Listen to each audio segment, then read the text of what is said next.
Welcome back to another video where we're going to be taking a look today at texturing a simple prompt inside of Substance Painter. Now, the prompt that I'm going to be texturing here is a two-way radio, a little walkie-talkie. This is a really simple prompt. There's only about 200 triangles on this thing. It is really low resolution. And I'm going to be skipping over some of the setup with generating a new project here, in that I've already gone and baked all 7 maps that are going to be used to apply texture to this object. So to begin with, I want to do a little bit of reference and research here into how I would like this thing to look once I've done. And so I've gone in and grabbed a few images here, just Googling them. So one of the things that I'm going to be looking at is a Xbox controller. I like the kind of granular plastic that's on here, that kind of tactile touch. There's also some really smooth plastics on here. So this is kind of a look at how some things are manufactured, in that we get, different tactile surfaces on different places. I'm also taking a look at things like rubberized buttons. So the walkie-talkie has a fair amount of rubber buttons on it, and I would like to kind of do this. Now, I'm not particularly fond of the red or green that you see here, but just looking at kind of where the color is darkest and where it's lightest, the type of reflectivity and the type of shadowing that you see on these things, this is kind of what I'm looking forward to do on my walkie-talkie. So I've got some plastics, I've got some rubbers. I've also gone and grabbed an image here of a walkie-talkie. This is obviously not the same design as the one that I'm creating, but there are a few other things here that I would kind of want to look at. So I've got some buttons on mine, and there's some buttons on here, so it'll give me kind of an indication of what types of things to put on the buttons. There is a variation in plastics. So there is this textured plastic on the black that we see here. And then if you look at the yellow plastic, it's really nice and smooth.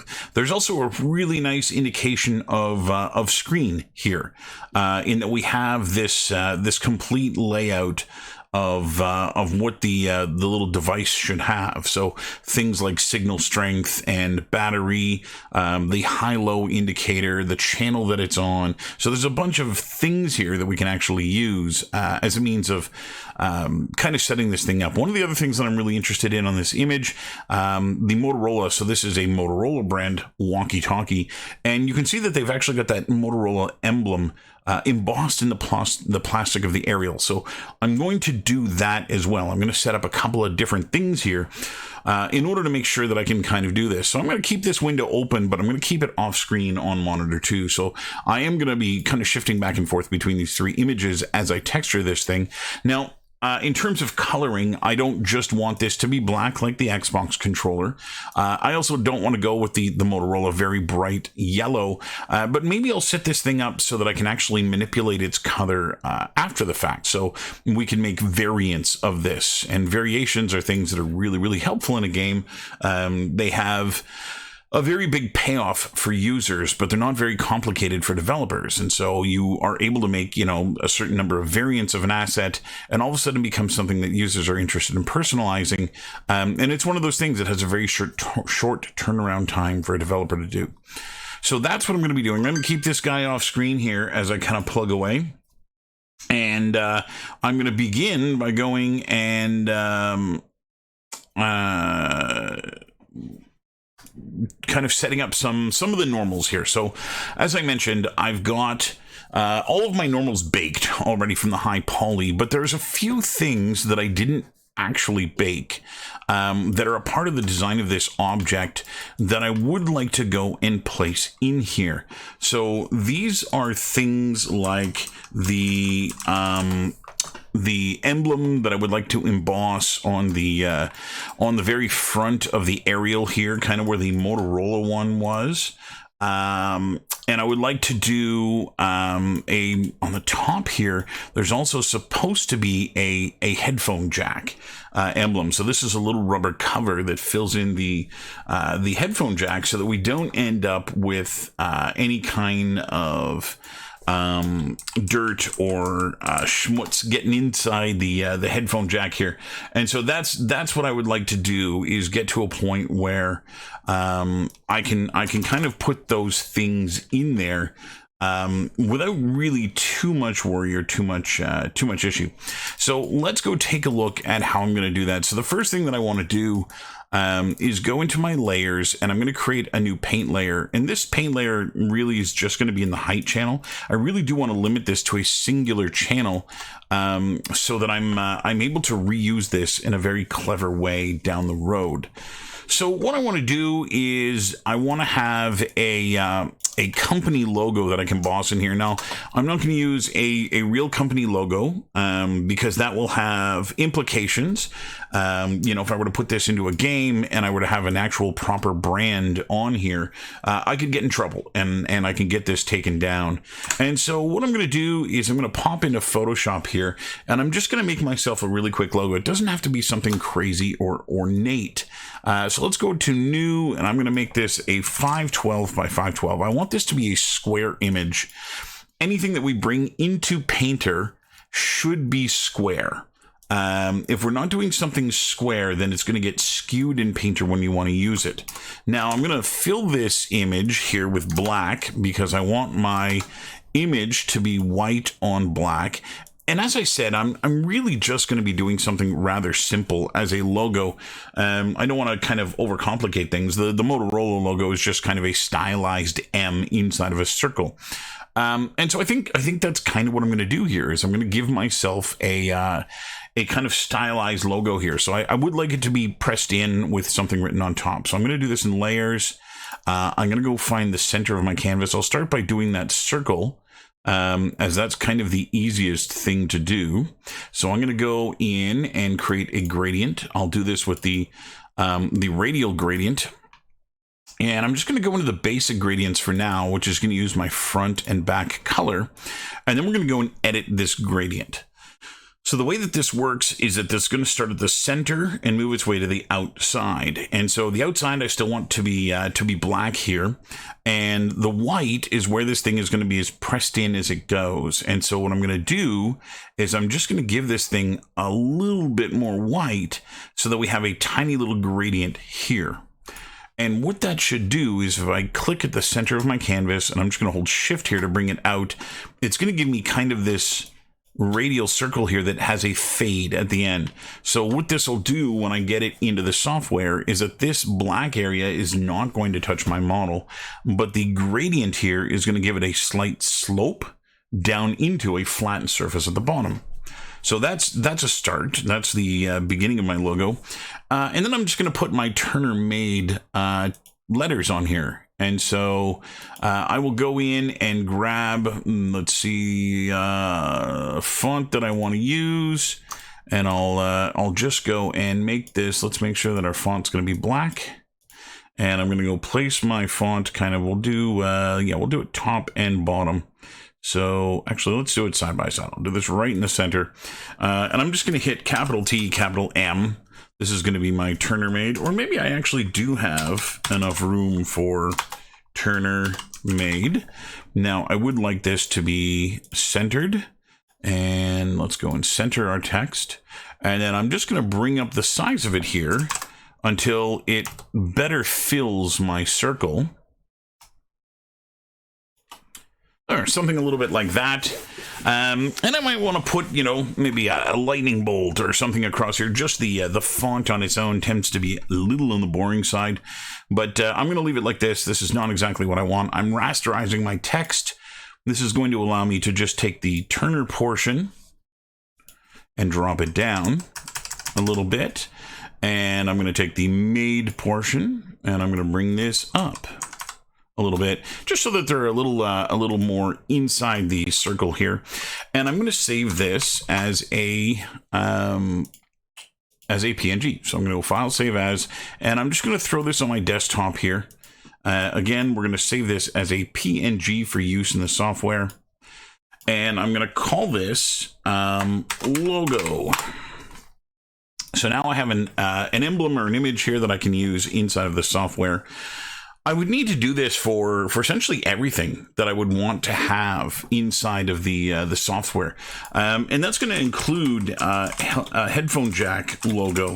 Now, instead of making one of these from scratch in Photoshop here, I can actually just go and grab something from the internet that I can actually reproduce or repurpose to be my logo. And so I am just doing a search for a headphone jack. I want to find something that looks a little bit more, actually, maybe instead of a logo, I'll look for icon. And I'm going to try and find something. I want this to be pretty simple. I don't want it to be overly complex.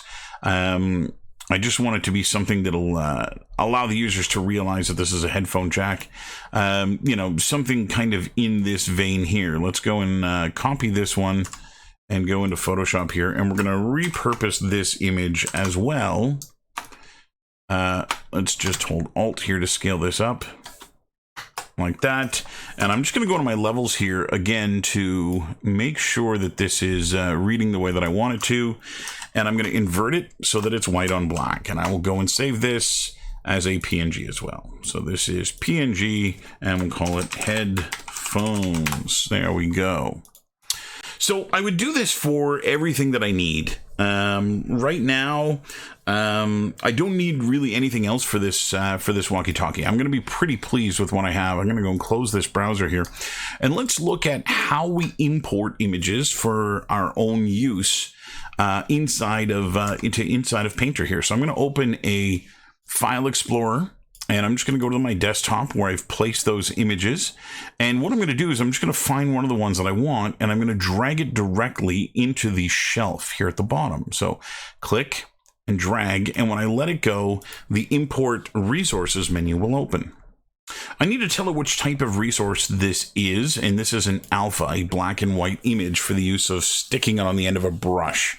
So I'll make that an alpha, and I'm just going to bring it into my current session. I don't want this to be permanently a part of Substance Painter. That can get pretty expensive if you start bringing a bunch of random images in that you don't actually use over and over and over again. So I'm going to import that, and then we should see it come into the software here, and the software will select it. I do want to go and make sure that it actually looks the way that I want it to look.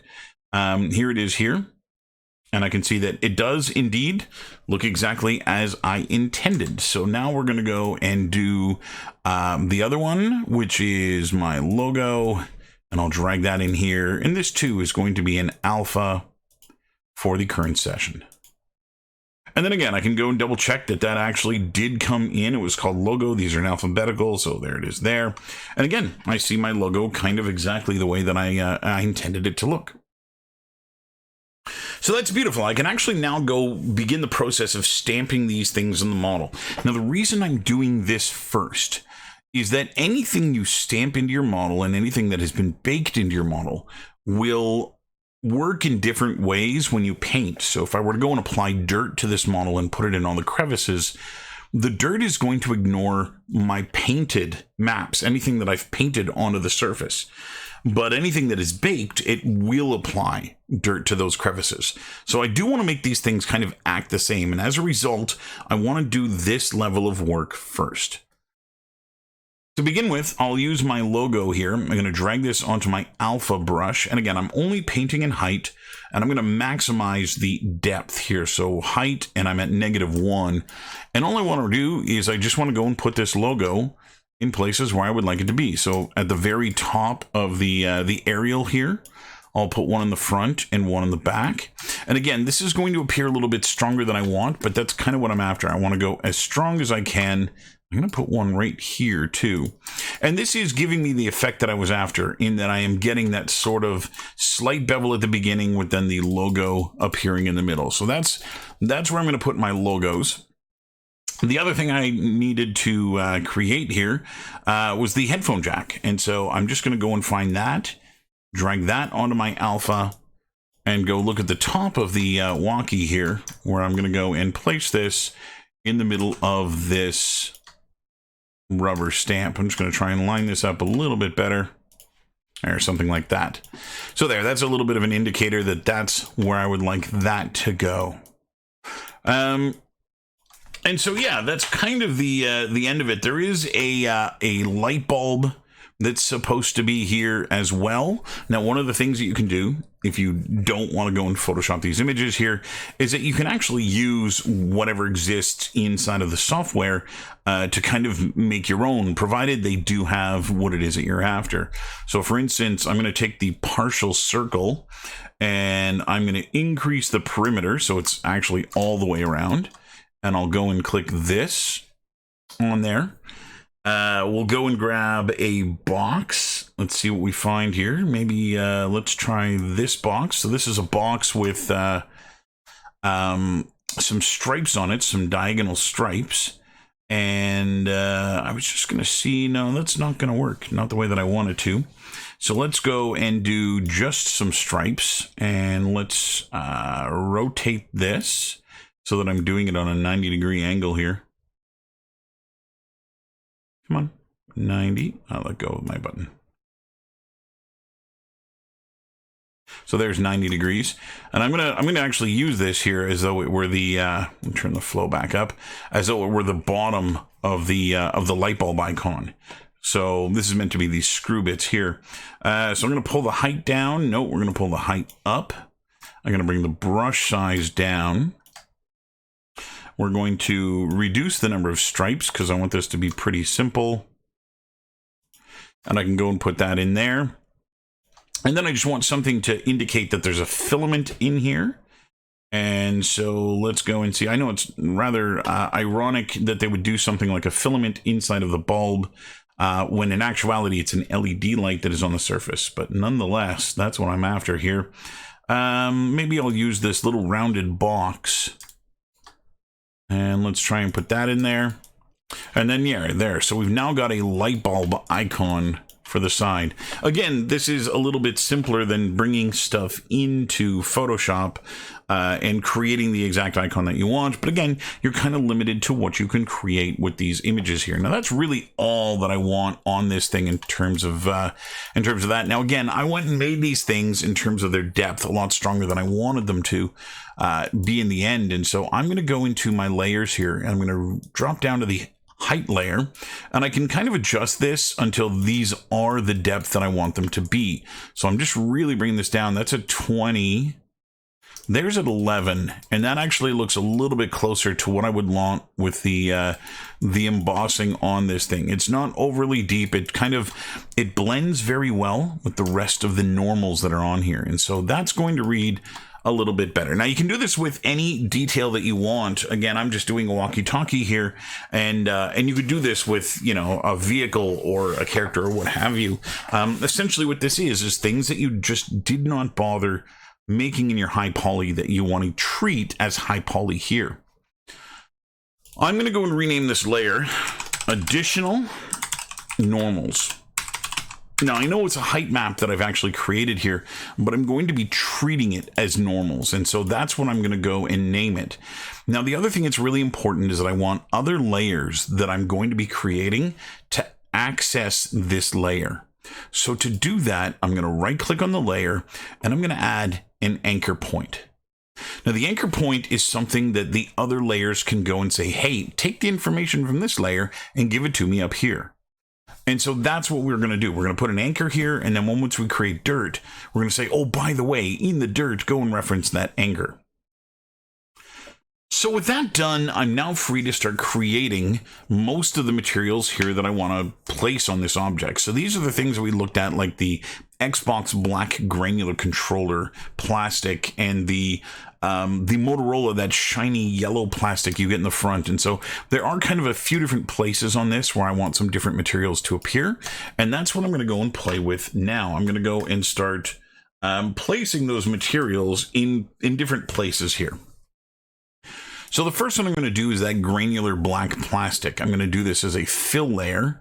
And in that fill layer, I'm going to go and first adjust its color. And I'm going to go into the fairly dark gray range. Again, I don't want to go too far into black because we won't be able to shadow or add dirt to it. And so I'm just going to get it close to that range. Before I go and adjust my roughness, I'm going to add the height map in.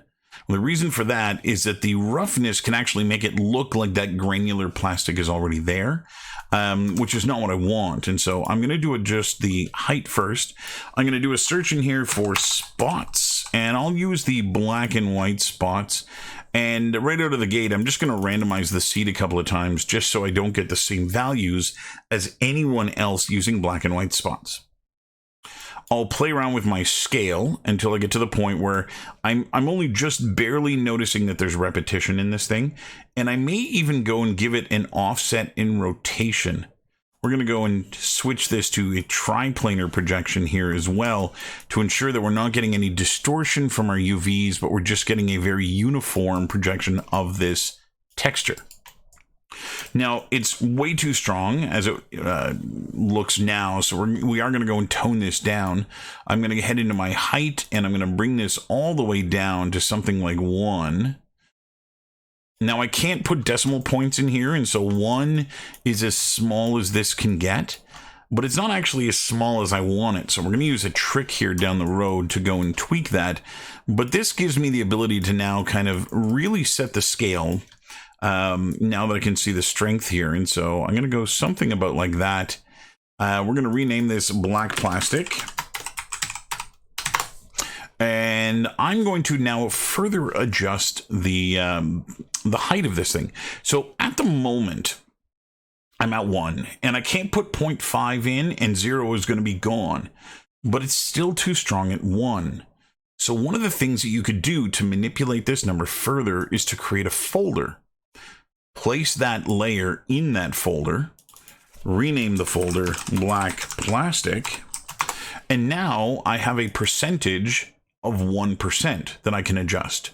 So as I turn this down, you can see that we can actually get all kinds of really minute, minuscule detail on here. Now I'm just going to go and adjust this until it kind of looks a little bit more like a Xbox controller. I think something like that reads pretty well. And now I can go and adjust back into that layer on the actual fill layer, the roughness, until it looks more like that PlayStation controller or the Xbox controller. So I'm kind of looking at the highlight that I see on the Xbox controller. I would often shift my light around here as I do this. I'm just trying to make sure that however large I see the highlight on the Xbox controller is about how large I see it here. So this looks pretty decent to me. I'm going to turn off the normal map. I don't need that. And I'm going to leave the metallic value on because I want to set this to be non-metallic. And so that'll give me kind of a starting point here. Okay, let's go and create yet another material. So I would like to have some shiny plastic here as well, something that does not have that granularity and something that is going to be a little bit more refined. Now, this is going to be pretty easy to do because I do have this black plastic layer here. I'm actually going to go to the very beginning of this and rename it grainy black plastic. And I'm just going to duplicate that layer and replace grainy with smooth. We'll get rid of the copy 1 here at the end as well. And now if I go into this layer and into its layer, I'm going to just go and set the height here where we've got our black and white spots. I'm going to remove it.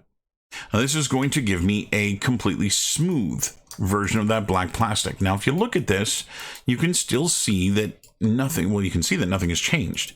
It still is the granularity, even though I've removed that. Now the reason for that is that the blend mode of our layers is making it so that we can see the height map from everything else all the way through.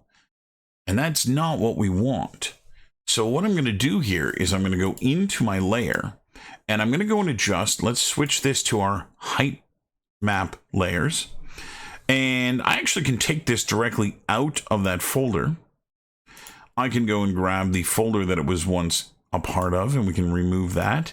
And this is going to be our smooth plastic. Now I'm going to change the linear dodge to normal. Then I'm going to take the roughness and bring it all the way up. Now you can see that there is a problem here, and that's that in making that smooth plastic, it's gone and removed all of the detailing that was in the additional normals. Now that's because when you set something to be a replacement layer, or a normal layer in this case, it actually has gone in and removed everything else that was below it. So that's kind of problematic. Now, in order to get this stuff back, we could do a couple of things. We can actually just go move our sculpted layer above, and now it will appear on all of these other layers. And then we want to actually go and determine where we would have this black shiny plastic, which let's go and rename this smooth again. And I'm going to actually decrease the roughness a little bit so that it does appear to be a little bit smoother. So maybe something in this range here. Okay, so the places that I want to place this, we can now kind of go and define them. So where in the Walkie Talkie do we want the smooth materials to go? Now, this is really kind of a personal choice. You guys can kind of pick and choose where you want to make things smooth and where you want to make them rough and what have you. I'm really just going to put it on the two external pieces here that make up this shape. To do this, let's go and add a mask with color selection. In doing this, I now get access to my ID mask, which is going to allow me to pick and choose different parts of my model to make them shiny or not shiny. So let's just rotate the light around to the back here. I'm going to go to color, pick, and we're going to grab that blue. And now the belt clip is actually shiny plastic. So that looks pretty decent. The other thing that I'm going to want to do here is I'm going to go and make the aerial, the front of it shiny, and I'm going to keep the rough material going around the top and around the back. Now, I can't color pick this. If I color pick it, I only get the entire aerial. And so that means I'm not going to be able to use color pick to do that. To do that, we're going to add to our mask here. I currently have a color selection. If I right click on top of that and I add a paint, I now have the ability, you can see that that back is still shiny, but I can actually now paint on the mesh where I want it to be one color and or one material and where I want it to be the other. Now, I'm not actually going to do this with my paintbrush, although I could go and actually just make my embossed logo shiny if I wanted to. I can go and get the scale of this thing just right and click it in there so that we get that kind of a thing. But that's not actually what I want to do. Again, I want to make just the front smooth and the back smooth and leave the granular stuff going all the way around. To do that, I'm going to use a tool over here, which is Polygon Selection. So this is the fourth tool down. It's a little box with a triangle in it. And this is going to give me the ability to now select faces and fill those faces with what I select. I can do this via triangle mode, which is going to grab half of each quadrilateral. It's going to be the faces or the polygons themselves. It's going to be by element or by UV island. Now I'm going to do this with the polygon selection mode, and I'm going to select all of the ones that make up the front. So that's the triangles at the top, and I'm going to run my way down the sides here. I'll do the same thing at the back. And I'm careful to click without clicking and dragging. If I click and drag, it'll select through the model. Now, also, when you're done this, it's important you go back to your paintbrush.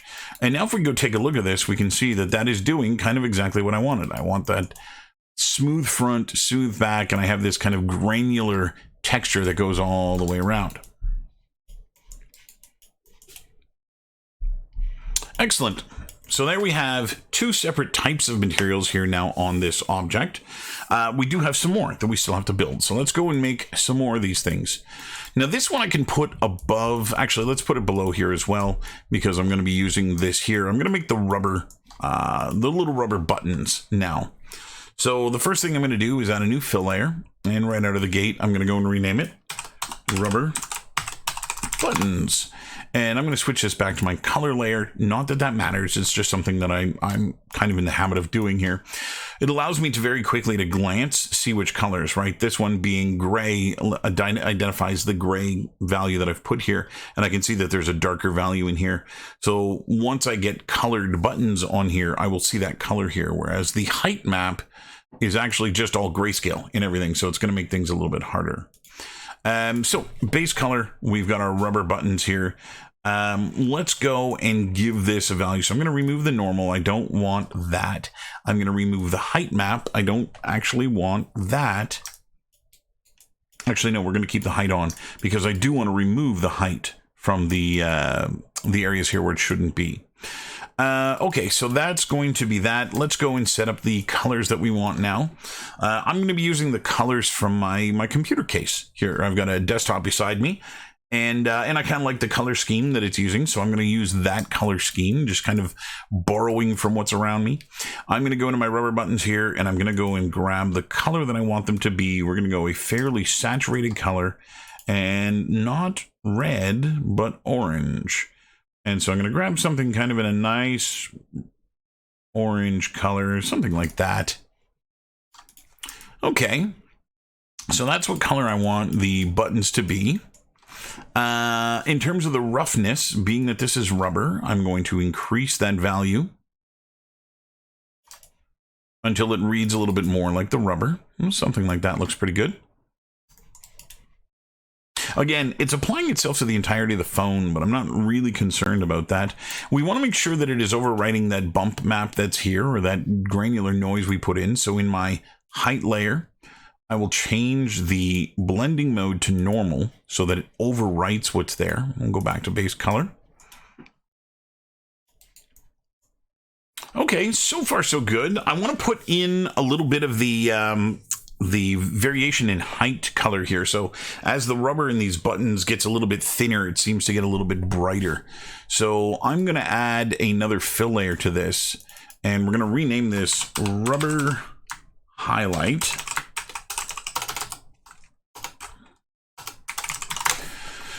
And this one's just going to be a color layer. I don't really need it to do much else other than that. I'm going to hide that layer, switch my blending mode or my rendering mode to color. This is just so I can eyedropper the color directly off the Walkie. I can also, if I wanted to, just eyedropper it from the drop down here and go back to material.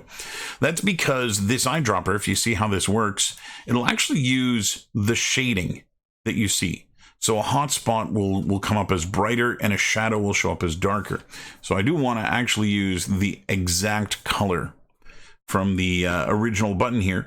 And what I'm going to do is I'm going to turn up the brightness on this to something like that. We're going to turn this layer back on again. And then what I want to do here is I want to add a mask using the thickness. So to do that, we're going to add a mask using bitmap. And here, I'm just going to go and type the word thick.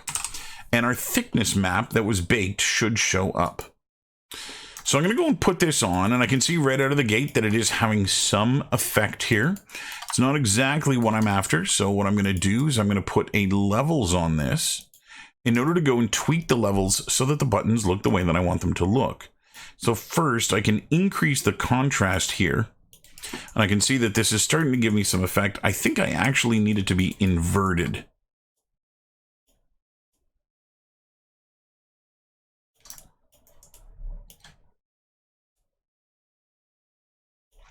So something a little bit like that. Now, if you're having a hard time seeing things that are very, very subtle, you can always go and swap this color out until you get the mask just right, and then go and put the color that you want in. What I'm seeing is just the hint of that brighter color coming in at the outset of these buttons here, which is kind of what I'm after. The other thing that I could do instead of using the height map here, if I go to the fill, would be instead to try and use my curvature. So if I use the curvature here, and let's go and delete that levels first, this too is going to give me that effect, only now it's going to give me the ridge on the button. So I'm going to add a levels to this. And again, this gives me the ability to kind of hone in on that area. And then I'm just going to change my opacity here till it kind of reads the way I want it to. So that's looking kind of rubbery to me. I'm going to go and check it here on the other buttons as well. Again, there's a couple of buttons on the side that I want to check, and this guy on the top. And so they all kind of seem to be applying pretty evenly here. Since my rubber now is comprised of two separate layers, we're going to create a folder, and we're going to put our rubber into that folder, not messing up the order. And we'll call this rubber buttons. And now I can go place a mask on here to eliminate everything that isn't a rubber button. I'm going to, again, use my mask with color selection and my eyedropper to go and pick those buttons. Okay. That works quite nicely. I'm pretty pleased with that. There is a little bit of a mix-up going on in the center, and this is due to the fact that when I modeled the high poly, I left this center piece of plastic as part of the button geometry and not part of the faceplate geometry. So in between these buttons here, there's actually a line of hard plastic that should be a part of the underlying material and not part of the rubber. To go and add this to that, we are going to go to our mask and add a paint. This way, we can again go and paint where we would want to see through that rubber to the underlying material. I'm going to shrink down my brush size, click and hold Shift and click on the other side to just draw a perfectly clean stroke through that plastic.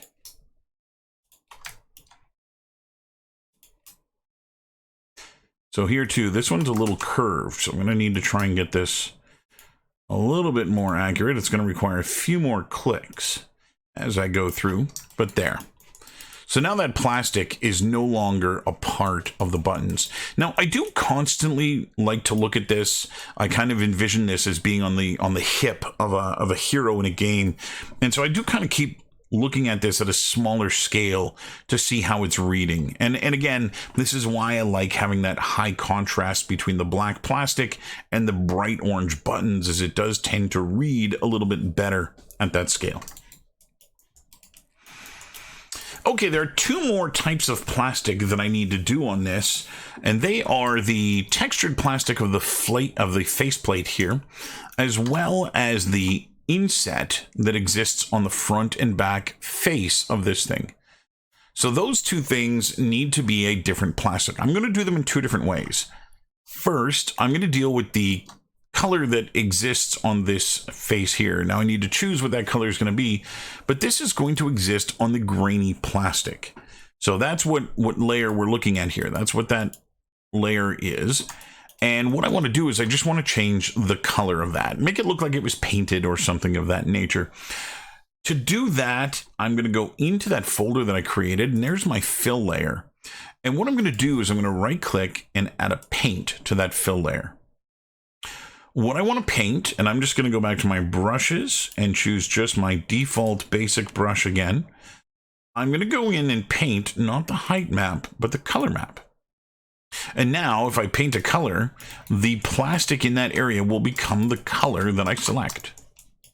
So now all I got to do is find a color that works with my black and orange color scheme to make it work. I'm going to go something kind of in a gray value here.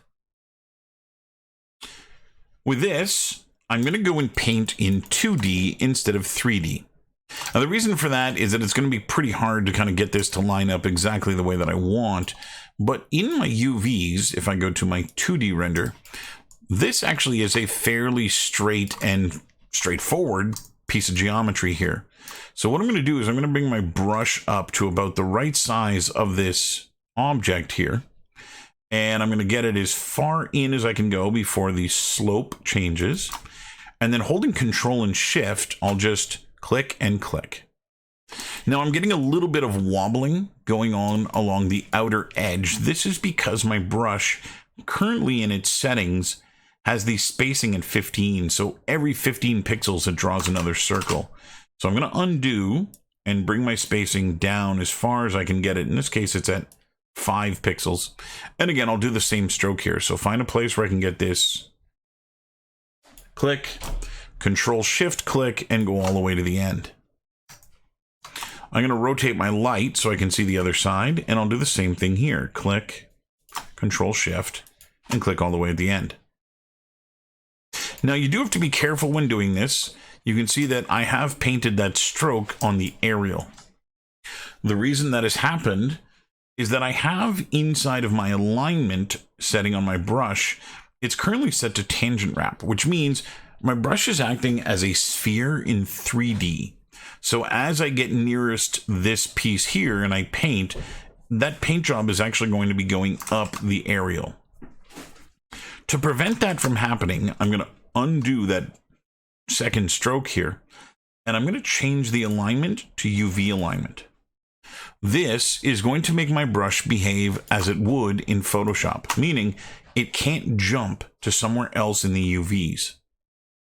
As soon as I've covered that area, I'm going to go and put it back to tangent wrap, since that's actually what I use most often. Now I can go in and shrink my brush size down and continue along this area here, following that curve in the plastic. As it dips down, I'm going to have to shrink it down a little bit further and further until we get essentially the whole thing filled. Now, I could try and do this in a way that would allow me to paint it symmetrically. I could turn the symmetry button on. But in this case, I'm not entirely sure that that is completely symmetrical, and so I'm going to just do it by hand here. It's going to be a little bit slower to do this, but it will give me a better end result here. Now, the current resolution at which this is being painted is 2K.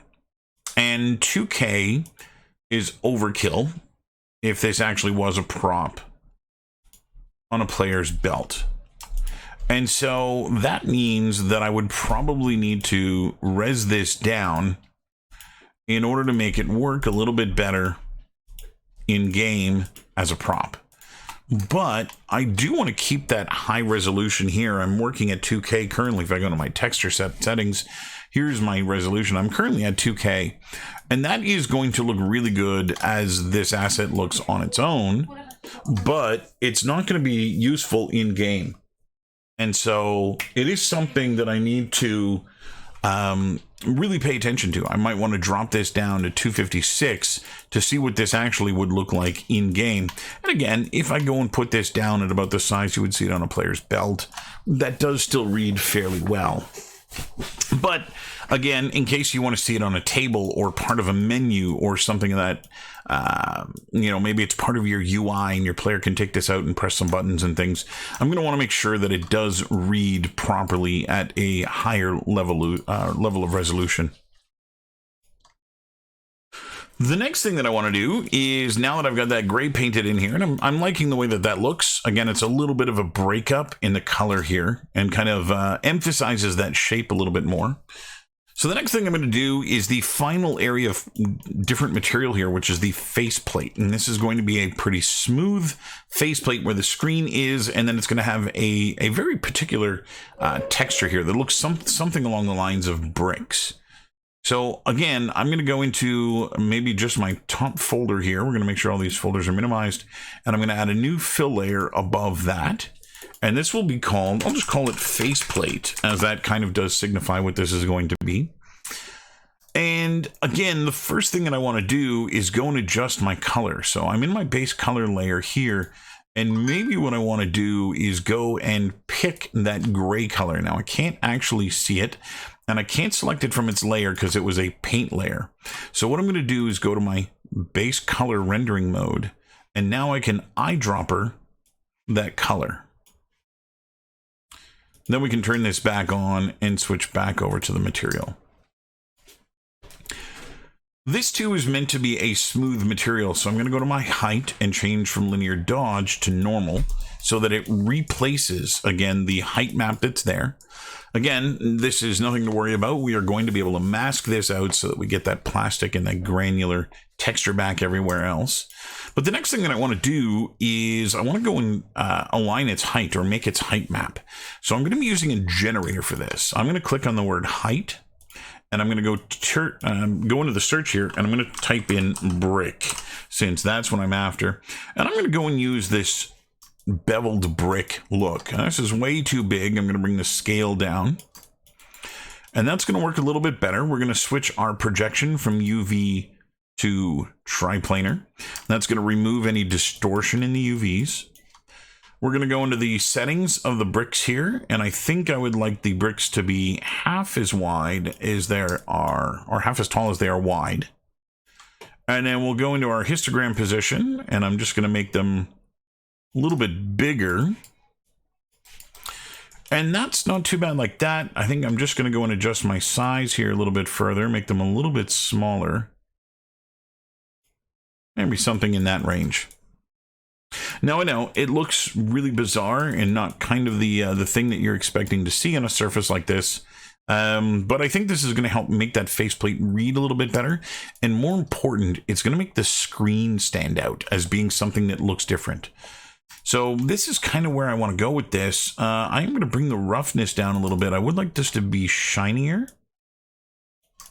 Something like that. And I am in my height going to reduce the opacity of the height a little bit. Now, I do have to be careful with this because as I bring this down, we start seeing that granular texture coming in. Again, we are just adjusting the opacity of this. And so in doing so, we end up seeing the underlying material again. So the other thing that we could do is we could go into the sliders here and see if we do have anything that would allow us to play with this a little bit. In this case, we don't. So what I'm going to do is I'm going to add a levels. In the levels, we're going to switch from base color to height. And now I can actually go and play around with the height here, kind of reducing how much white there is in this image and how much black there is in this image. So the closer these two things get together, the less powerful that image gets. So this is not showing through. This is not an opacity. It's now just kind of nerfing the colors that we're in here. I've made them really, really, really subtle.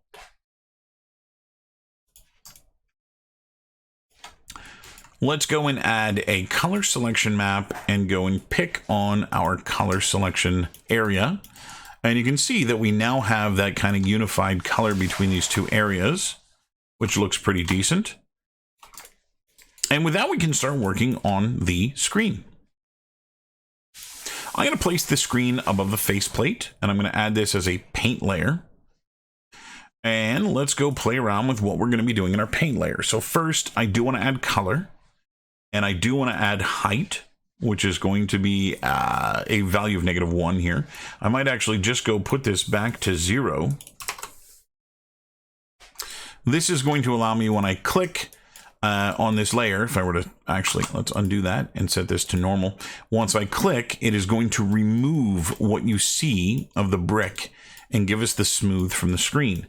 Now I would like to, if I can, adjust the height slider here so that we barely get any indication of that. Let's go into the alpha here. I'm going to clear the alpha. I would like to get that the height is just barely influencing what we see. So you can see at 1 or just above 0, it starts bulging out a little bit. At 0, it goes in. So I want to go just above 0 until I'm getting a very, very small amount of that screen showing through. So there's a little too much. We're going to back it up a little bit. Back it up a little bit. And this is in relation to the height of the underlying layer. So as I go and adjust this here, and again, I could do this with the levels as well. There, that actually looks pretty good there. So I'm going to hit undo. I've now got my value kind of with the way that I want it. Let's go and adjust our brush and what we're going to be doing. So I'm going to put an alpha on here. I'm doing a screen, so I'm going to go and put a square alpha on here. In the alpha, I'm going to go and reduce the size of this thing. Let's try something in the 0.7 range.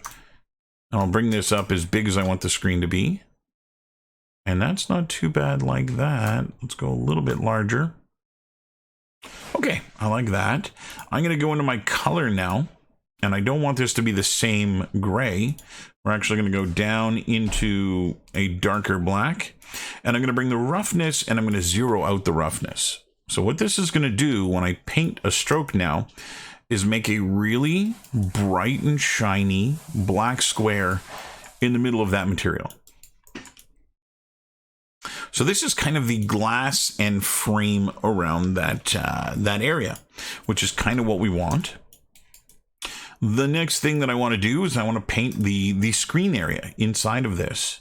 So again, I'm going to click and paint again, but this time I'm going to reduce my draw size and I'm going to adjust my color. I'm going to go color grab off screen that Motorola image that we saw, and that'll work like that. That's going to be the color of the screen. So I'm going to bring my draw size down to about here, and I can click, and we've now got that little LCD screen exactly the way that we want it.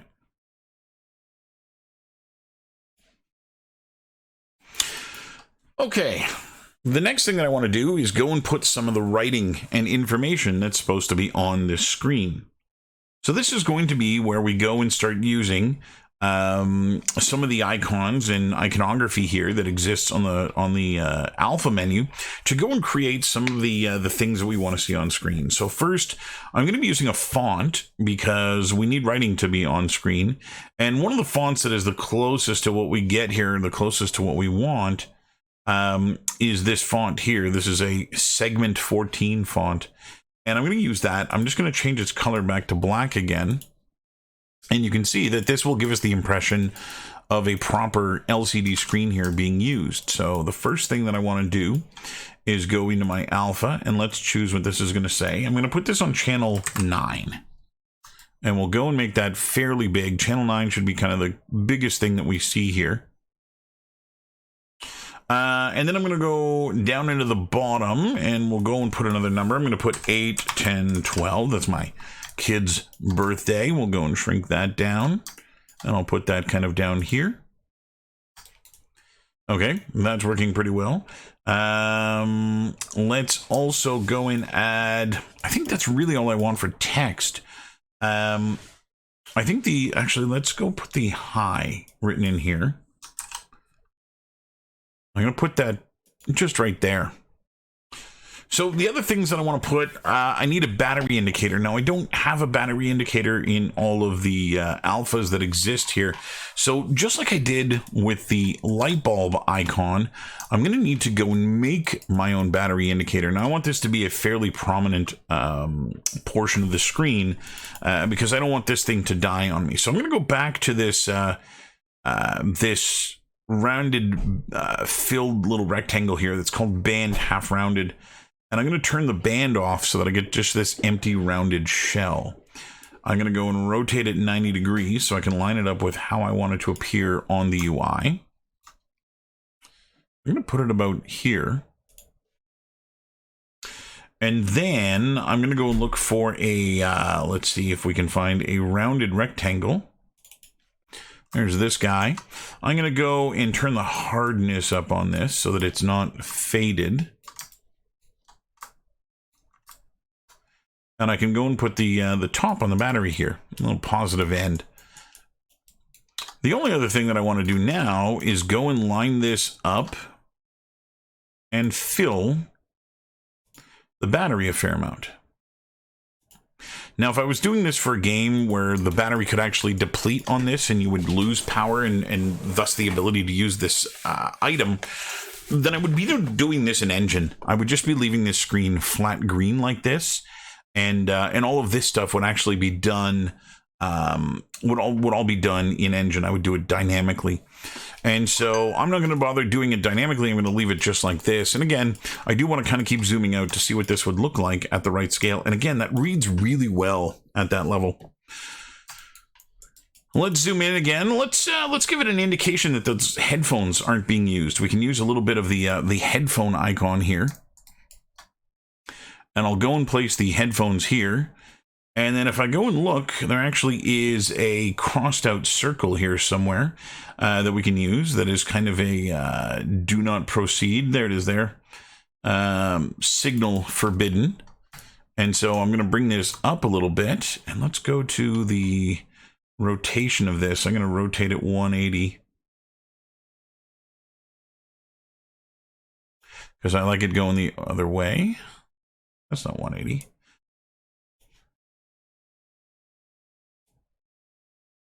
$90. Is that what I want? Let's go 90. There we go. So I'm just going to rotate it 90 degrees here. I'm going to go a little bit smaller. And there. So that's kind of giving me an indication that the headphones aren't plugged in. Now that might be a little bit larger than I want it. And so I'm going to undo both of those. I'm going to make the circle about the size that I want it to be. And then we'll put the headphones inside that. That probably works a little bit better. Let's go find our headphones. Now, if you can't find something in here, you can use the search to eliminate things so that they do appear where you want them to be. And we'll go put that headphone in there. There we go. So now the headphones are not currently plugged in. Maybe when you plug them in, this little icon changes or what have you. Let's see. What else can we put in here? Let's put a signal strength indicator in. Now, I've already got one of these that I added from previous lectures where I was demonstrating this process. And so I do have some of these in here. And so I'm just going to go and choose one of those, and we'll go and put this over here. Maybe the signal strength is really nice and strong at the moment. And then maybe I want to put a volume indicator here too. Maybe let's go back into our font and let's go and choose, where's my alpha? Here, volume. And we'll just go and put this. I want to kind of make sure that this is about the same size as other fonts in that area. So I'm going to write the word volume here. And let's go see if we can make a slider of sorts. Maybe we use this guy here again as a means for identifying the slider. Let's see if we can't, does it have anything that we can play with? It does not. So we only get just one size of this thing. So I'm going to leave it at kind of half volume, like so. So there, we've now got a fully fleshed out little screen here, giving us all of the effects that we need for this thing. So there's only really kind of one more thing that I want to do with the main setup of this Walkie, and that's if there's no iconography on the rubber buttons here, and I do want to go and add that. So I'm going to go and find my rubber layer. Let's go and rename this. This is the screen details. Now, in having this as a separate layer, I can always go and remove it here if I wanted to do this dynamically, and I can go and just rebuild that screen, as it were. But yeah, we're going to go do this like this. I'm going to find my rubber buttons. Here they are here. And right above them, I'm going to add another paint layer. And this paint layer, I want to go and make myself. Let's go back into the brushes. I'm going to go reset my brush again. What I want to make is some paint here. So I want the paint to be a little bit shinier than the button. So in the material, let's see, we want our paint to be kind of whitish. Again, I'm not going brilliant white. I'm just going to go kind of whitish. Let's bring the roughness up. Maybe we're going to do a test click here. Okay. That's all right. We're going to need to set our height to be replaced as well, or normal. Like that. I might bring the height down, or the roughness down a little bit. I want the paint to look shiny, but not necessarily as shiny as the screen. Let's go change that color really quick so we can actually see how shiny the paint is. So that looks definitely too much. There we go. That's a little bit better. So I'll go bring that color back. So that's an instance of using color here to allow me to get the right value. And we're going to give this just a little bit of height. So that'll make it look like the paint is sticking out ever so slightly. So it's just got a little bit of thickness to it. Just so it catches the light the right way. I think that's going to look good. Okay. The next thing that I want to do is go into my alphas here and let's go find what we need to make these buttons correct. So the first one I want is the power button. There's a power signal right here. So that's good. I'm going to go and reduce this down and put it right in the very center button. So good, we've got a power indicator now. I'm going to undo that. I'm going to center it just a little bit better. Again, this would probably be printed by machine, so I'm not going to worry about making it absolutely perfect. But that'll work like that. The next thing I want is the mode button. So let's go find a font that fits with the look. Let's do this one. I think I like the look of this. Let's go into, let's make it bold, and let's write mode. I'm going to do mode in all capitals, and I'll bring this up so that it fits in here quite nicely. So there's mode. I then below that have the lock and enter button. I'm going to have to do these separate. This is LOCK. I'm going to do capital first here, and And this is lock slash. I'm going to bring this down just a little bit. And then below that should say enter. And I'll bring this one up a little bit. So there's lock and enter. I need the high and low indicator. So this is high, low. And let's go. This is going to rotate to face inward. So I need to go find my rotation and rotate it to 70. Nope. 90.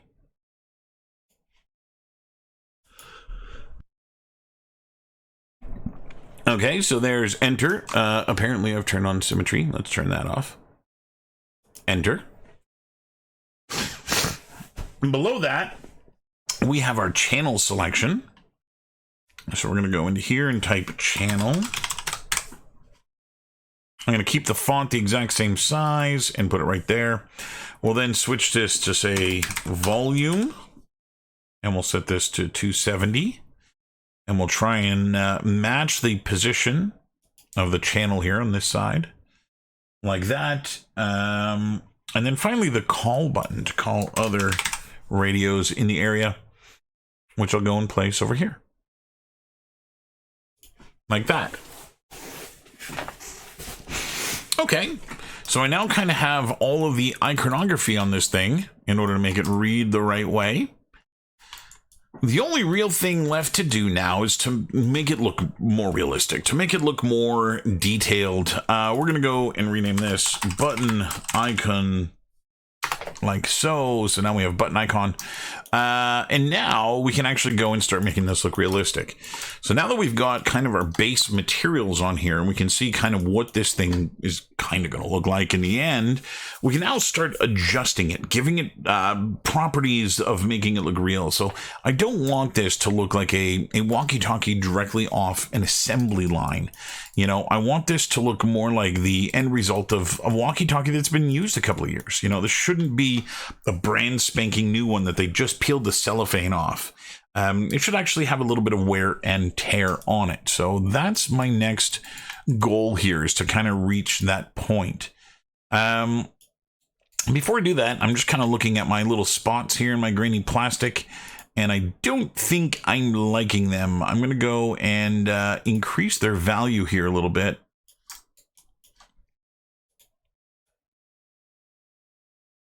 I'm just looking at the actual walkie and just how much that reads from a distance. So something like that will work. Okay. Yeah, I'm much more pleased with that. So let's now go in and start adding some kind of wear and tear on this thing.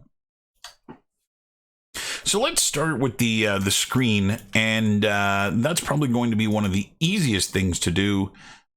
Is to go and add the wear and tear to the screen. So to do this, I'm going to add a fill layer, and this fill layer is just going to be roughness. And in the roughness, I'm going to click on the roughness word, and I'm going to go and type grunge, and let's go see what we find inside of the grunge. So I kind of want something that looks smudgy, and here's grunge fingerprints smeared. So if I go and put this on, you kind of see the effect that it gives you. That screen is now starting to look like it's been smudged a little bit. Now, again, I'm going to want to adjust my layer blending here. So again, if you think of the roughness here on the screen itself is 0. So I want this to be an additive layer. So I'm going to switch this to screen so that it's only adding to the roughness of this. And then I can go and play around with the value here, provided I did that in the right place. Yeah, there it is. I'm in the height. That's why. Let's set this to roughness and set the roughness to screen. There we go. And now we can go and pull the opacity down. So you can see that we can kind of get this very lovely, subtle effect here. And again, I kind of like moving my light across to see exactly. I think that's a little overly subtle.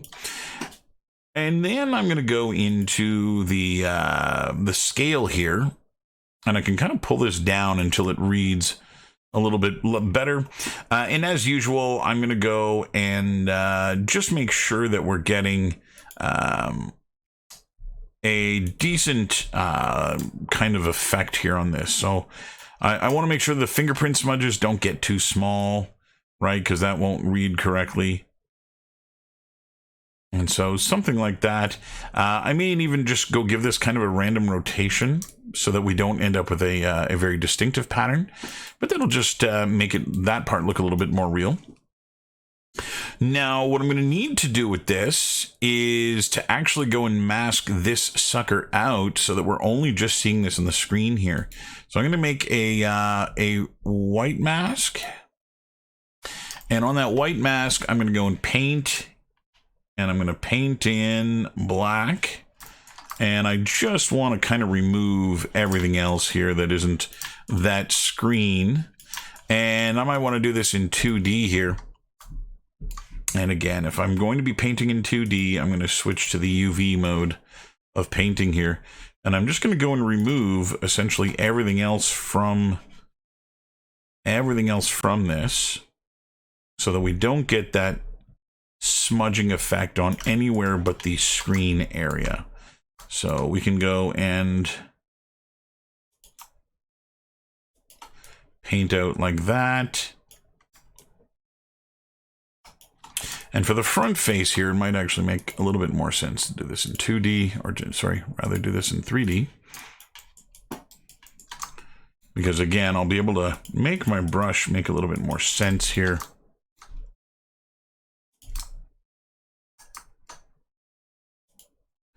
As I kind of go through. Now I'm okay with those smudges showing up in the gray area, because that too is a fairly high reflective area. And so it will make sense if I do that. And so I'm just kind of holding shift here and tracing out that shape.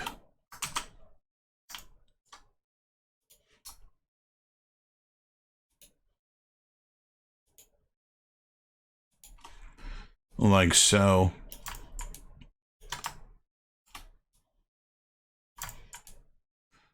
Again, just to make sure that I'm not adding any kind of brilliance to the screen here. Now, again, this would make sense, or make a lot more sense, if I had the screen in its own layer that was masked out already, because then I could apply this to just that. But since I didn't build it that way, I'm going to have to manually paint this stuff out. So that would be something that would be a much better use of this tool's powers here, would be to do that in a layer with its own mask, so that when you add stuff like this roughness pass on here, that you're not forced to, as I am, hand paint this stuff out. Hand painting everything is always the worst possible outcome. Now, I do have this faceplate here. If I were to go and add this as a, let's do this with a color mask. I do have this faceplate here as its own layer mask, so I can go and do that to it, which should work correctly on its own. And so that way I don't actually have to go and paint this all out. And so this is kind of the benefit of having those ID masks, is that it does give you the ability to separate things. Okay, so I've got some kind of smudging on the screen here now, which looks okay. The other thing that I would like to do, let's go back to our base color layer here, because again, we can kind of identify things a little easier that way. Let's go and now put some scratches in this plastic, which is the faceplate plastic here. And what I would like to do with the faceplate plastic is to scratch it and have the underlying gray plastic show through. So I think that would be a really, really nice way of making this work. So on this, I currently have color selection on here. I'm going to also add a generator. And in the generator, I'm going to do a search for scratches, and let's see what we find. Let's finish typing scratch and see what we find. So I want to stay away from brushes. I would like to have some generator here that actually is just going to be That's not too bad. So that's some kind of scratches. Again, it's inverted, so it's not doing exactly what I want it to. We're going to pull this below the color selection. No, we're going to put it above the color selection. And I'm going to set its layer to be a... Well, let's first set this up. Let's invert this so that the scratches make sense. And let's go play around with these scratches here. So balance. I'll turn the contrast up a little bit. So it's not too bad. I don't actually really like the way that it works. Let's go and add another generator to this. And let's try edge scratching. That didn't do anything. Let's go and reset this here, and let's go put the metal edge wear on here. And let's invert the metal edge wear so that it is starting to eat away at this a little bit. And we're going to bring the contrast up. I'm going to bring the wear level down a little bit, and I'm going to bring the grunge amount up. I'm going to go to my fill layer, and let's change this histogram position here so that it's blending in a much better way.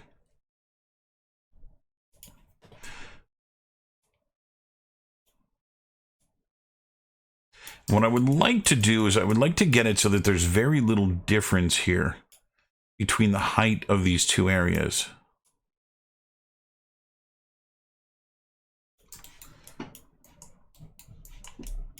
Okay, so something like that.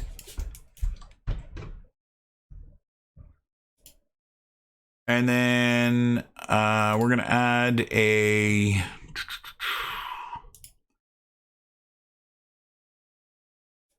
We're going to change our blending here. So from normal, let's do a multiply. And that'll give us a little bit of the chipping of this thing so that we can see the underlying plastic that is on here. So that's not too bad. Again, I might go bring that wear level down a little bit more so that it's not so overpowering, and bring the grunge amount up.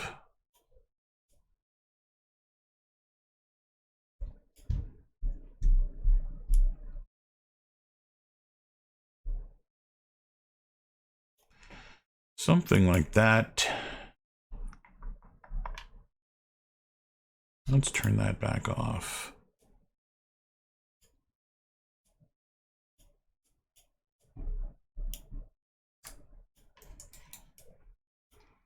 Okay, I'm digging that. There's a little bit of nice damage going on over here.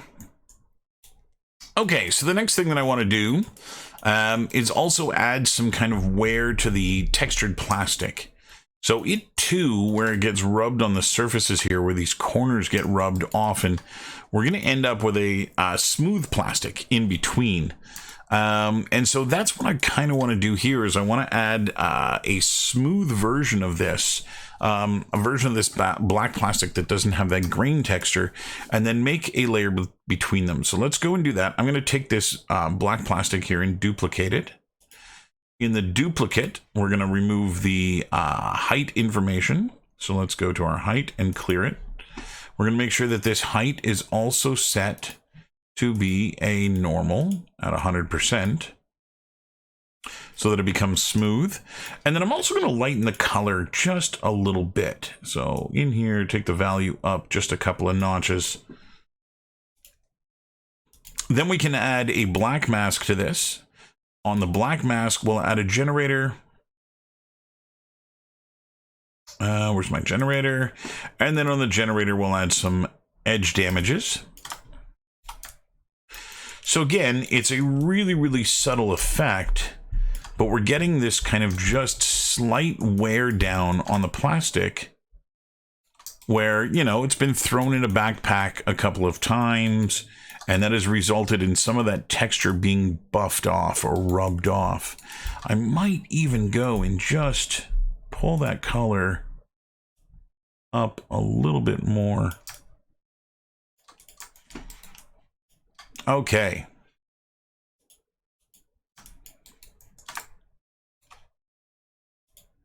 Now I'm also going to take this paint layer off, which is going to allow that paint job that we had on the gray plastic to also be worn down to the base plastic layer.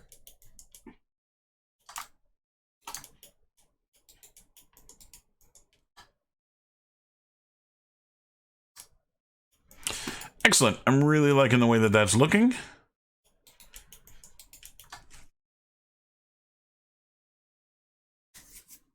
We can do the same thing here with our smooth plastic, only this time instead of it just being the smooth plastic that's wearing down, you know, we could go and add some scuffing to this thing. And so if I were to go and create a folder here for the smooth plastic, like so, we're going to go and do, again, let's set this blend mode to normal. And we are going to copy our mask.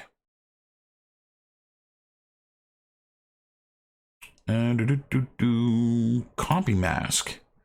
And then on the layer, we're going to paste that mask. So the reason for that, we can go and remove the mask here.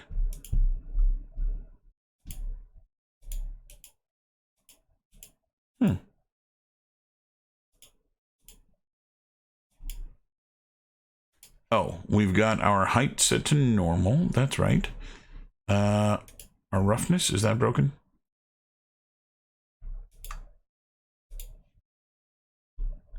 I'm just finding it peculiar that that removed it altogether.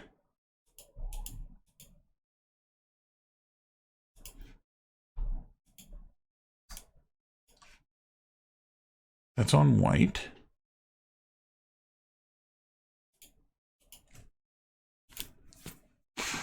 Maybe I got to paste that mask back in.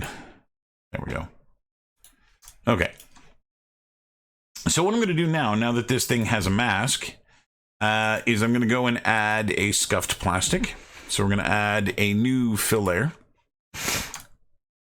The fill layer, again, should be adhering to just the smooth plastic areas, which it is.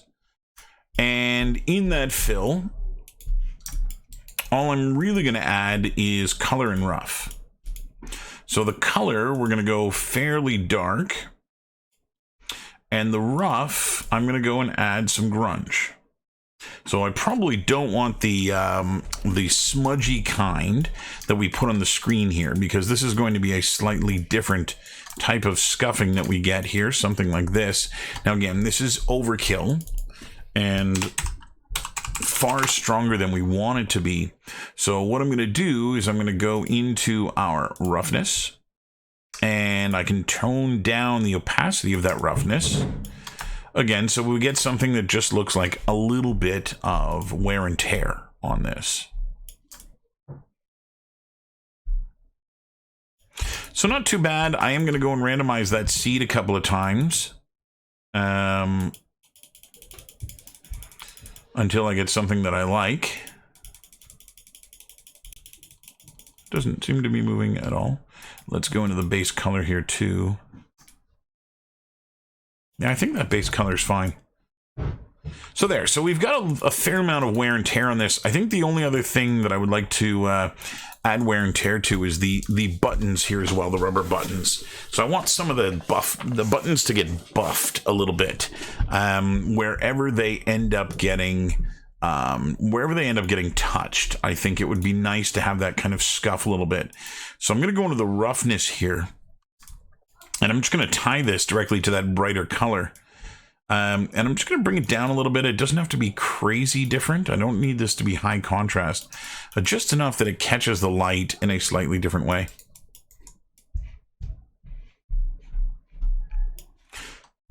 So decent. I'm pretty pleased with this. The only other thing that I want to do now here is add some dirt and damage to this thing. So I've got all of my layers here. I've got them all nicely organized and named. Everything else I do with the dirt is going to go up and above this here. So the dirt's going to be the outward most facing area of this thing. So I'm going to add a new fill layer. We'll go and name this dirt. And we can go and adjust the value of dirt. So I typically will be making dirt out of a really, really dark brown color, and we'll really amp up that roughness as well. And I don't need any metallic. Actually, we'll keep the metallic on. I don't need any normal or height. Now, I haven't done any metallic values in this thing whatsoever, but it's a good habit to keep that metallic on at 0 when you do dirt, so that if you do have a screw or a piece of metal somewhere on this thing, that it doesn't become metallic dirt on that area. So this value of 0 replaces what's underneath, and that's kind of what we want. With this, I'm going to go and add a black mask. On the black mask, we're at a generator. In the generator, I'm just going to go and pull the default dirt into this. So there's the dirt there. Now, again, I want to avoid this thing looking like it's been dropped in the mud kind of thing. I want that dirt to be really, really subtle. So I'm in my dirt here, and I'm just going to go and play around with the values a little bit to kind of just get it to be, let's bring this up, but let's bring the grunge amount down a fair bit. And what that's going to do is it's going to start caking that dirt primarily in the crevices here where this thing is deep in shadow. So we're going to pull this down just a little bit more.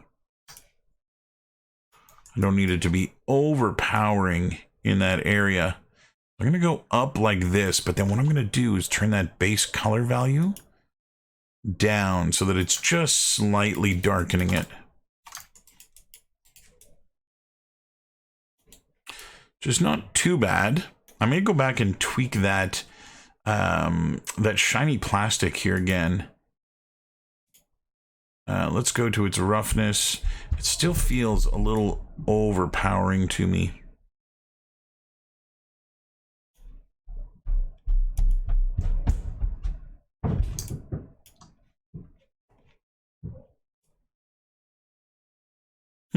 No, that's bizarre.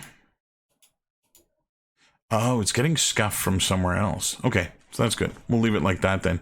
I would like to find where that scuff is coming from. I do have dirt. I think that's just the dirt. Yeah, it's just the dirt. Okay, so what I'm going to do, I'm going to go into the dirt here, and I would like to, if I could, change the random seed on this a few times, because that dirt was appearing in exactly the same place as the roughness that I had in the smooth. Okay, so I'm going to leave this. Now, as I was saying, it's not currently adhering to anything that I stamped in. So if you look at any of these details here, we're not getting any dirt caked into those things. And that's kind of one of the things that I would like.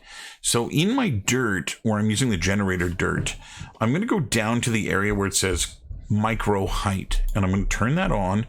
Instead of applying an area here or a detail here, I'm going to go to the anchor points and choose my anchor. Now I need to tell it what type of anchor point to use. What in that anchor layer should it be looking at? Right now it's on base color, and I want it to be looking at the height map. So now that it's in the height map, I'm going to scroll up to the micro details, and I'm going to make sure that that's turned on. And when I do, we're now going to start getting dirt caked into those details. So they actually start treating them like they were normal mapped. And so that's not too bad. Again, I can kind of see here a little bit that opacity is really strong on this. And so we're going to leave it about here. I'm going to go into the roughness as well. And we're going to turn the roughness down a little bit so that, again, it's not overpowering.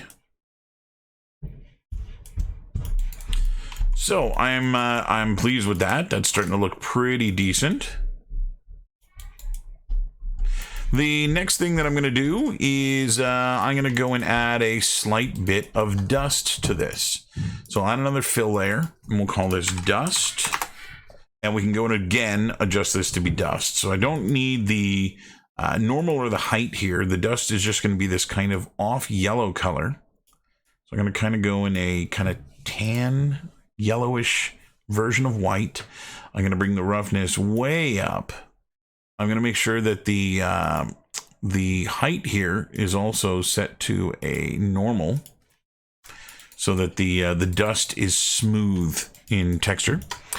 And let's go look at our smart masks and see what we can find here for dust. Let's do a search for dust. And let's go find one that will read kind of nicely for dust. Let's try this dust and dirty. Let's drag this guy on. So it's not too bad. Again, like it's really, really overpowered, which is, you know, not what I'm after. But I've got to kind of see it for what I can do with it. And it is kind of nice. There's kind of fingerprinty stuff and what have you here. If I go into the mask editor, we could go and play with this, but let's see if we leave the dust at this level, what we can do with it by just adjusting our levels here. So I'm going to go to my base color and I'm going to really bring that down. Again, really, really subtle with it. And I'm going to go into the roughness and I'm going to bring its opacity way down as well. It's kind of like adjusting just the opacity of the dust. So it's not too bad, but I think we could do better. So I'm going to go and bring these layers back up again in opacity. And let's grab the surface dust. Let's give that one a try. So it's not bad too. We're getting dust in everywhere but the crevices here. I think the crevices is where I would like this to go. So let's put an inclusion dust, and that's not too bad. So that's starting to get dust accumulate in the crevices.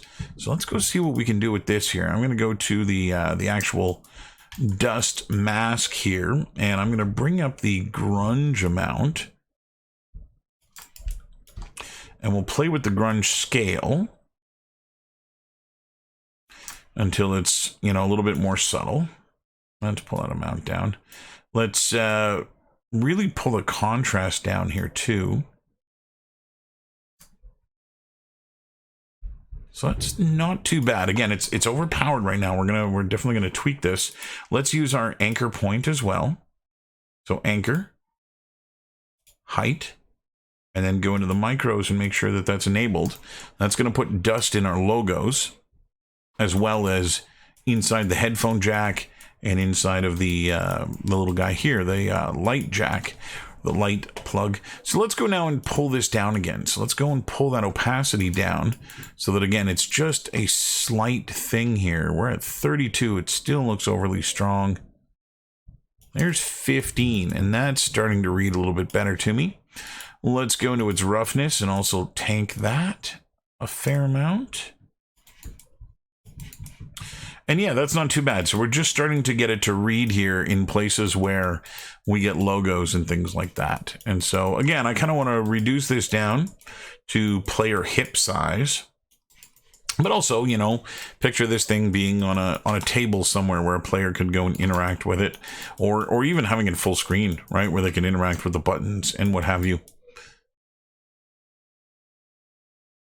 So brilliant. I think that is probably as far as I would take this thing in terms of making it look as realistic as I can. Again, this is a fairly simple prop here, and that we're dealing with something with only, you know, 200 triangles or what have you. And so what I would be ready to do at this point is export this out into textures for Unreal. So I'm going to go to File and Export Textures.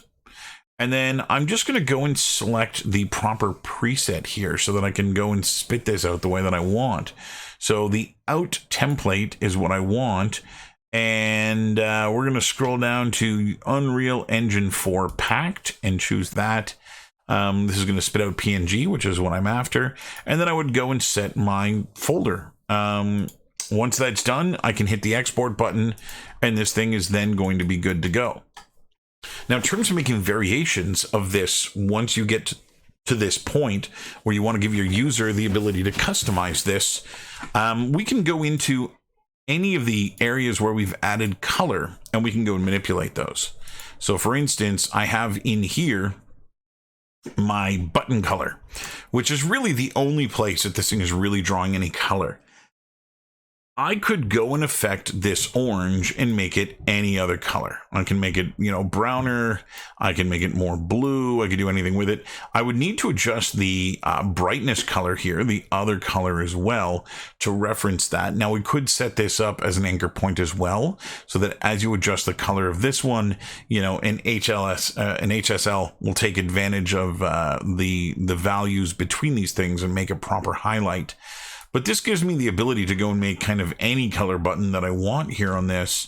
And again, go and adjust its counterpart to match. So if I were to go up kind of in here, now we've got a green button Walkie Talkie.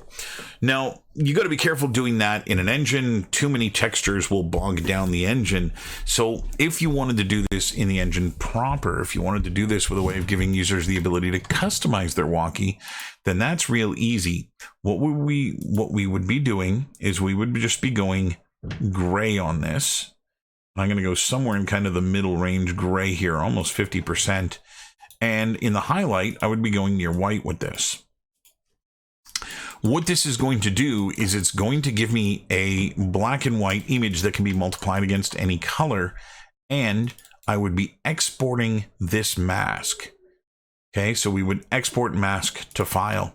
And what that'll do, I'll spit this out on my desktop here so you can see this, is it's going to be giving us a mask that we can then go and use in engine in order to make, there it is there. So there's our button mask. So all we have to do is just multiply this by any color. And I can kind of show you this in action here.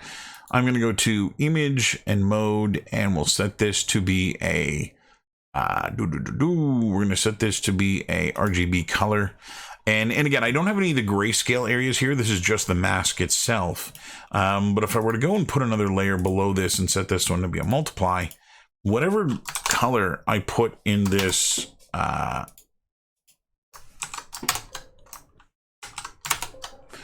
is it not filling?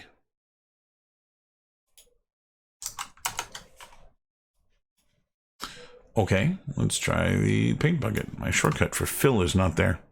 So if I were to go and adjust the color of this thing now, what we're going to get is, let's turn the lightness up, is the ability to now change the color in the engine of those buttons. And again, once that gets multiplied against the gray values that are here, that'll give us the ability to make sure that we only change the color of the buttons. And so that is kind of one of the things that you would want to set up. Now, what I'm going to do in another video here is show you the process of then giving this thing a paint job that users can then adjust as well, making it so that you have something that can be customized by the player. And so that is it. That is the entire process here of then generating this thing. Stay tuned for the next video where I will be showing you how to add the ability to create DLC type textures for this thing so that users can put various images as paint jobs onto their walkie-talkie. Until then, we'll talk next time.